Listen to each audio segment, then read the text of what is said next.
হঠাৎ কইরে অস্থির একটা জিনিস মাথায় ঢুকলো ভাই। আমাদের কিন্তু একটা টেন্ডেন্সি থাকেই যে পয়সা উসুল করবই আমরা। ফর এক্সাম্পল বিয়ে বাড়িতে যান কিংবা আপনি বুফে খাইতে যান।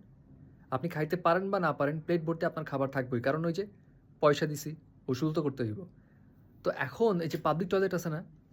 পাবলিক টয়লেটে অনেক সময় লেখা থাকে ছোট কাজ ৳৫, বড় কাজ ৳১০। তবে অনেক পাবলিক টয়লেটে আবার এটাও লেখা থাকে ছোট কাজ, বড় কাজ যাই করেন না কেন সমান, সমান ৳১০। যদিও এটা একটু ইনজাস্টিস হয়ে যায়।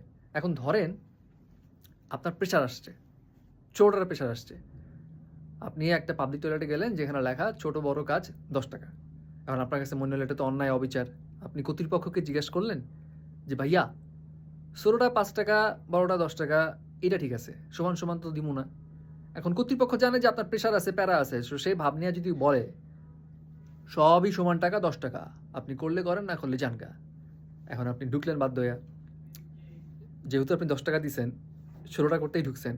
বাট টাকা পুরোটা দেওয়ার জন্য আপনি কি কইতা কাইতা হইলেও কষ্ট কইরা বড় কাজ সাইরা আসছেন? কারণ পয়সা দিছি, উসুল তো করতে হইব। এমন কি করছেন নাকি?